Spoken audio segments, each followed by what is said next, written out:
அடுத்ததாக இலக்கிய சிறப்புகள். தெய்வச் சேக்கிழார் அருளியபடி திருஞான சம்பந்தப் பெருமான் திருமருகளில் சில நாட்கள் இருந்து கணபதீச்சரம் காதலித்த அண்டர்பிரானை வணங்கி போற்றி தங்கிய அப்பதியில் சில நாட்கள் போற்றி தொண்டருடன் அருள் பெற்று பின் தொண்டர்களுடன் அருள்விடை பெற்றுக்கொண்டு பல பதிகள் என்பது ராமநதீச்சரம். இத்தலத்திற்கு திருஞான சம்பந்தப் பெருமான் வியாழக்குறிஞ்சி பண்ணில் ஒரு திருப்பதிகம் அருளியுள்ளார். திருச்சிற்றம்பலம். சங்கொளீர் முன்கையர் தம்மிடையே அங்கிடு பலி கொளும். சில பாடல்களை இங்கு விளக்கத்துடன் நாம் சிந்திப்போம். பாடல் 1. சங்கு வளையல்கள் அணிந்த முன் கைகளை உடைய முனிப்பன்னியர் வாழும் வீதிகள் இடையே சென்று அங்கு அவர்கள் இடும் பலியை. அடுத்த பாடலில் பாடல் 2. அழகிய நல்ல மலர்களை அணிந்து தாழ்ந்து தொங்கும் சடையினை உடையவனும். அடுத்ததாக 3வது பாடல் தலைத்த பீலியோடு கூடிய மயில் மீது ஏறி வரும் முருகனது தந்தையும் பிடரியின் மேல் விளங்கும் சுருண்ட கூந்தலினால் ஆகிய உமையம்மை அருகிலிருந்து காணும் பெரியவனும் என்பதை திருப்பதிக பாடல் வரிகளில் மேலும் காளியின் ஆடல் கண்டு மகிழ்பவனும் என்றும் பலியேற்று மகிழ்பவன் என்றும் எங்கும் நிறைந்தவன் என்றும் இறைவன் பெருமையை கூறப்படுகின்றது.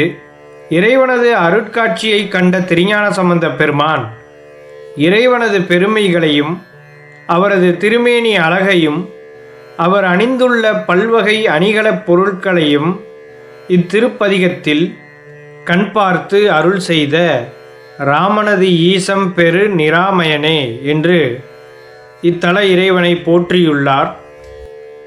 அருளாளர் அருணகிரிநாதர் தன் திருப்புகழில் இத்தல முருகப்பெருமானை பற்றி அன்னமிசை எனத் தொடங்கும் பாடலை அருளியுள்ளார்.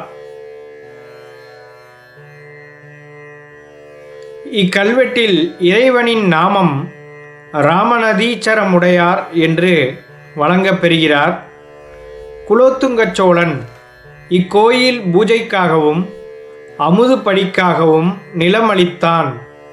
இந்நிலம் பின்னர் சிவபாதசேகர மங்கலம் என்று வழங்கப்பெற்றது. அடுத்து திருமலை தேவ மகாராயரின் சகம் 1397.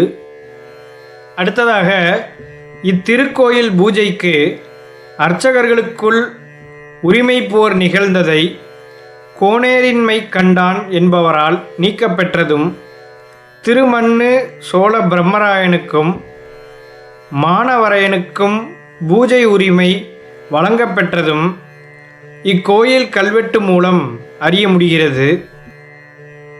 அடுத்ததாக 3ஆம் குலோத்துங்கச் சோழன் கல்வெட்டு ஒன்று திருச்செங்காட்டங்குடி கோயிலில் உள்ளது. இது திருக்கண்ணபுரம் ஸ்ரீ ராமநாதீஸ்வரர் கோயிலுக்கு சொந்தமானது. காரணம், அக்கோயில் செங்கல் கட்டுமானமாக இருந்தது. வல்லுநர்கள் கூற்றுப்படி திருவாரூர் கோயில் பூஜைகள் பிரம்மராயர் பிரிவினரால் நடத்தப்படுவதால் இந்த கோயிலும் அவர்கள் செய்திருக்கலாம் என யூகிக்கப்படுகிறது.